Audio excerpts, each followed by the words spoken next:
ஸ்ரீரங்கம் கோவிலில் 100 ஆண்டுகளுக்கு முன்பு நடந்த ஒரு நிகழ்ச்சி. அரங்கனை தினமும் காலை மாலை இருவேளையும் தரிசித்து வரும் பக்தர் குழுவில் வயதான ஒரு பண்டிதரும் இருந்தார். ஆர்வம் மிக இருந்தும் வயது மூப்பு காரணமாய் அவரால் மற்றவர்கள் வேகத்திற்கு ஈடு கொடுக்க முடியாத காரணத்தால் பல நேரங்களில் கருட சன்னதியுடன் நின்று விடுவார். அரங்கன் திசை நோக்கி வணங்கிவிட்டு கருட மண்டபத்தில் சற்று இளைப்பாரி மற்றவர்கள் திரும்பி வரும்பொழுது தானும் திரும்பி விடுவார். பலவித விமர்சனங்கள்.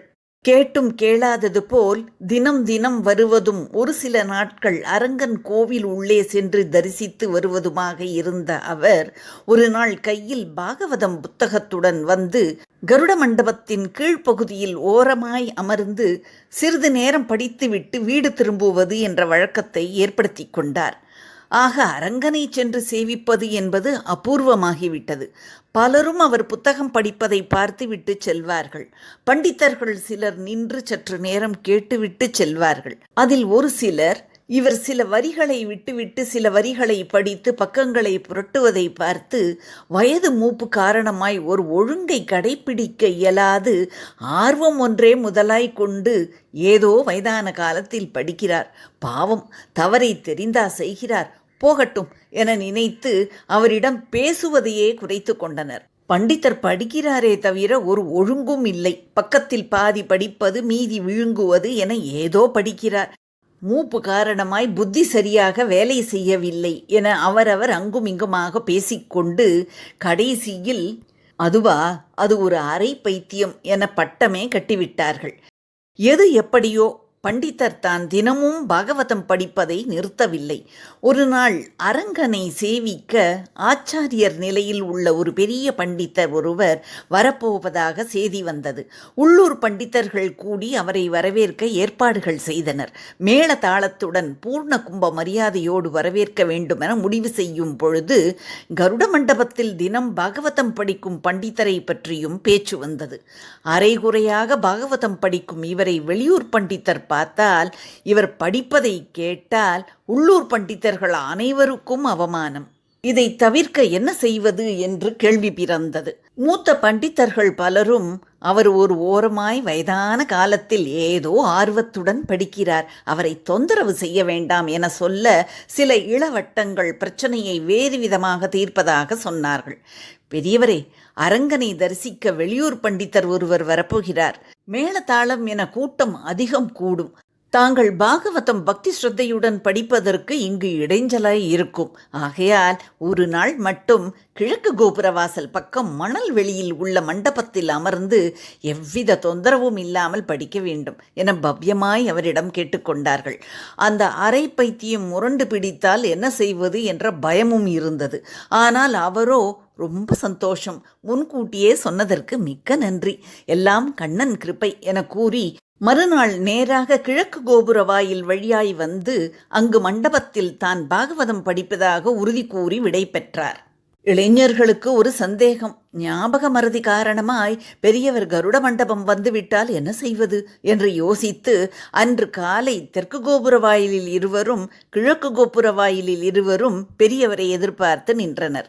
பெரியவரும் சொன்னபடி கிழக்கு கோபுர வாசல் வழியாக வந்தார். அவரை உபசரித்து மணல்வெளி மண்டபத்தில் அமர்த்த வந்த இளைஞர்களிடம், நீங்கள் வெளியூர் பண்டிதரை வரவேற்க செல்லுங்கள், நான் இங்கு பார்த்து கொள்கிறேன் என கூறி மண்டபத்தின் தூண் ஓரமாய் புத்தகத்தை வைத்துவிட்டு முன்னால் உள்ள மணல் வெளியில் 10 அடி சதுரத்திற்கு சமன் செய்ய ஆரம்பித்தார்.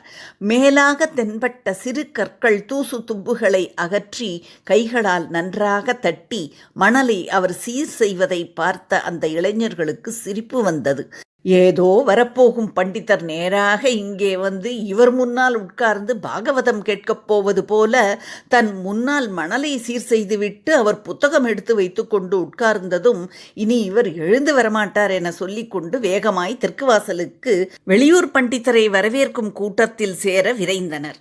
வெகு விமர்சையாக வரவேற்கப்பட்ட அந்த வெளியூர் பண்டிதர் கருட மண்டபம் வந்ததும் சற்று நேரம் உற்று கேட்டுவிட்டு எல்லோரையும் சற்று அமைதியாக இருக்கும்படி சொல்லி தொடர்ந்தார். பண்டிதர்களே, இங்கு எங்கோ மிக மன அமைதியுடன் ஆத்ம சுகத்துடன் பாகவதம் படிப்பது என் காதில் விழுகிறது. அந்த யோகியை பரம பாகவதரை முதலில் தரிசித்து வணங்கி பிறகு அரங்கனை சேவிக்கலாம். அந்த மகானை தாங்கள் எனக்கு காட்ட வேண்டும் என கைகூப்பித் தொழுதார். பண்டிதர்கள் பலருக்கும் ஆச்சரியம். கிழக்கு கோபுர வாயிலை ஒட்டி மணல் வெளியில் இருந்து கொண்டு பாகவதம் படிக்கும் அவர் குரல் இங்கு இவருக்கு எப்படி கேட்கிறது? ஒருவர் முகத்தை ஒருவர் பார்க்க கிழக்கு கோபுர வாயிலில் இருந்து வந்த அந்த இளைஞர்களுக்கு மிக ஆச்சரியம். ஆகா, அந்த பண்டிதர் பெரிய மகான் போலும். இவர் அங்கு வந்து பாகவதம் கேட்பார் என நினைத்துத்தானோ என்னவோ தன் முன் மணலை சரி செய்துவிட்டு பாகவதம் படிக்கிறார் என நினைத்து உள்ளூர் பெரிய பண்டிதர்கள் வார்த்தையை எதிர்பார்த்து நின்றனர். உள்ளூர் பண்டிதர்களில் ஒருவர் தொடர்ந்தார். சுவாமி, இங்கு கருட மண்டபத்தில் உள்ளூர் பெரியவர் வேத சாஸ்திரங்களில் தேர்ந்தவர். தினம் இங்கு வந்து பாகவதம் படிப்பார்.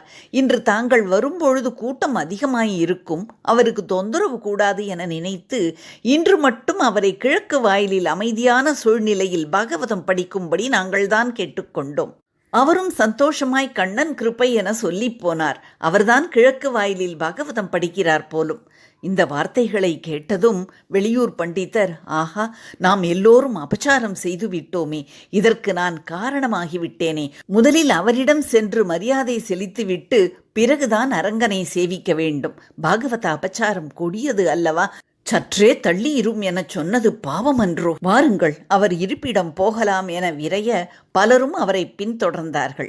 உள் மணல்வெளியை தாண்டி வெளி மணல்வெளியை அடைந்த பொழுது எல்லோரையும் அங்கேயே சற்று நிற்கும்படி கையசைப்பின் மூலம் சொல்லிவிட்டு கூப்பிய கரங்களுடன் பாகவதம் படிக்கும் பண்டிதரின் வலதுபுறம் வந்து நின்றார்.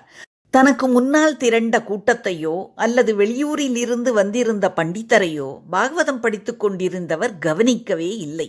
அவர் தமது வழக்கப்படி சில வரிகள் படிப்பதும் மெய்மறந்து தன் முன்னால் உள்ள மணல் பரப்பை மகிழ்வுடன் பார்ப்பதும் மாறி மாறி படிப்பதும் மௌனமாயிருப்பதுமாக ஒருவாறு பாகவத புத்தகத்தை மூடி வைத்தார்.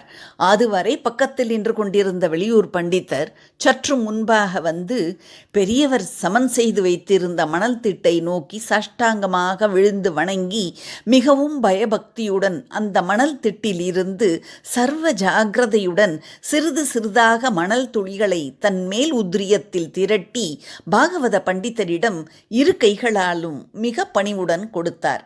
அவரும் எழுந்து நின்று, தங்களுக்கு தெரிந்தது எனக்கு தெரியவில்லையே என மன நெகிழ்வுடன் கோரி, தாங்கள் ஸ்வீகரித்த பின் அல்லவோ நான் பெற வேண்டும் என கைகூப்பி நின்றார். வெளியூர் பண்டிதரோ, தங்களால் கிடைக்கப் பெற்றது தங்களுக்கு முதலில் சமர்ப்பித்த பிறகு அல்லவோ மற்றவர்களுக்கு என கூறி மறுபடியும் மணல் துகள்களை உத்ரியத்துடன் காட்ட, உடனே பாகவதம் படித்த பண்டிதர் அடக்கத்துடன் சிறிது மணல் துளிகளை எடுத்து நெற்றியில் திலகமாய் இட்டுக்கொண்டு சிரசிலும் தரித்து கொண்டு சந்தனம் பூசிக்கொள்வது போல மார்பிலும் பூசிக்கொண்டார். இதை பார்த்த மக்களுக்கு புரியவில்லை. அதே சமயம் அவர்கள் மனதில் ஒரு தெளிவு. இது நாள் வரையில் அரை பைத்தியம் என கருதப்பட்ட பெரியவர் சாதாரண பண்டிதர் இல்லை. கண்ணனின் கிருப்பை, அரங்கனின் அருள் பூரணமாய் பெற்றவர். நாம் தவறு செய்து விட்டோம் என எண்ணத்துடன் அவர்கள் மௌனமானார்கள். கூட்டத்தினர் ஆச்சரியத்துடன் பார்த்து கொண்டு இருக்கும் பொழுது வெளியூர் பண்டிதர் தொடர்ந்தார். சுவாமி, தாங்கள் ஏன் பாகவதத்தை தொடர்ச்சியாக படிப்பதில்லை? சில இடங்களை விட்டு படிப்பதன் காரணம் என்ன என்று கேட்டார்.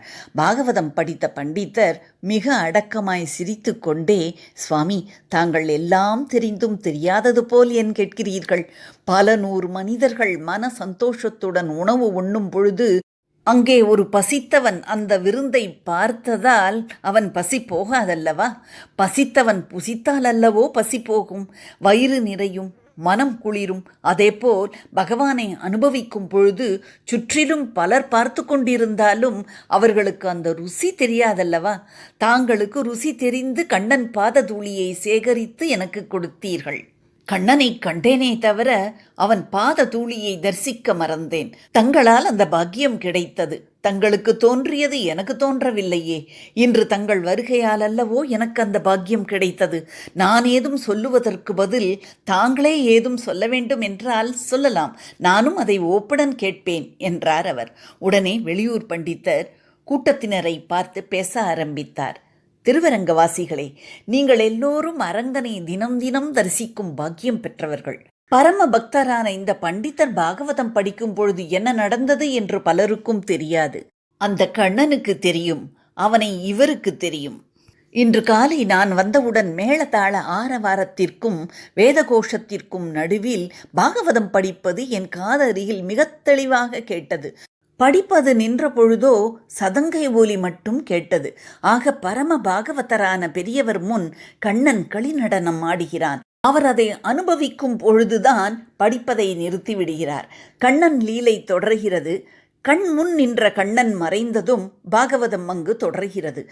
மறுபடியும் கண்ணன் இவர் படிப்பதற்கு ஏற்ப நடனமாட கண்ணனை இவர் பார்ப்பதும் விட்டுவிட்டு பாகவதம் படிப்பதும் தொடர்கிறது. ஆக பாகவதம் எந்த குறையும் இல்லாமல் தொடர்கிறது. கருட மண்டபத்தில் இவர் தன் மேல் துண்டினால் தினமும் தன் முன்பாக சுத்தம் செய்துவிட்டு பிறகு பாகவதம் படிப்பது நாம் அவர் முன் வந்து அமர்ந்து பாகவதம் கேட்போம் என்ற எண்ணத்தில் அல்ல. பாகவதம் படிக்க ஆரம்பித்ததும் கண்ணன் அவர் முன் தோன்றி படிப்பதற்கு ஏற்ப நடனமாடுகிறான். அவன் கால் படும் இடம் சுத்தமாக இருப்பதற்காகத்தான் தனது வஸ்திரத்தை கொண்டு சுத்தம் செய்கிறார். அதேபோல் மணல் வெளியில் இவர் கையால் செய்த மணல் மேட்டில் கண்ணன் பாத சுவடுகள் படிந்திருப்பதை பாருங்கள். கண்ணன் இவர் முன் நடனமாடியதற்கு அதுவே சாட்சி. அவர் தினமும் காணும் காட்சியைத்தான் நான் கண்டேன். இவர் தயவால் கண்ணன் களி நடனம் கண்டேன். கண்ணன் பாதம் பட்ட இடத்தில் இருந்து பாததூளி சேகரித்தேன். அதுதான் இந்த திருமண்.